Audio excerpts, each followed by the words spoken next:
መቸኝ አንድ አባባል አለ። አዲስ አበባ ላይ እና መቃብር ውስጥ የሰራኸውን ነው የምትበላው የሚባል አባባል አለ እና ይህ አባባል ይመቸኛል። መቃብር ውስጥም ከገባ በኋላ የሰራኸውን ነው እንግዲህ የስራህን ነው የምታገኘው። አዲስ አበባም ላይ ደግሞ የሰራኸውን ነው የምትበላው። እኛ አዲስ አበባ ላይ ሆነን የሰራነውንም አልበላንም፣ እንደገና ደግሞ በሰራነው ልክም ደግሞ አይደለንም ያለነው።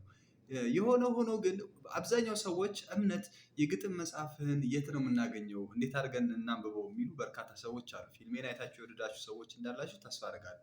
የግጥም መጽሐፌን ከዚህ ከታች በማስቀምጥላችሁ የቴሌግራም ሊንክ እየገባችሁ በፒዲኤፍ አስቀምጬላችኋል። ተሸጦ አልቋል ሃርድ ኮፒው። ሁለተኛ እትም እስከሚታተም ድረስ ፈጣሪ ብሎ ወደፊት ሁለተኛ እትምም ይኖረዋል፣ ሌሎችም መጽሐፍቶች ይወጣሉ። እስቲ እሱን የግጥም መጽሐፍ የመጀመሪያ የግጥም መጽሐፌን ገብታችሁ በማንበብ አስተያየት ስጡኝ። ፒዲኤፉን ቴሌግራም ላይ አስቀምጬላችኋለሁ። ማንበብ የምትፈልጉ ማንኛውም ሰዎች እየገባችሁ አንብቡ።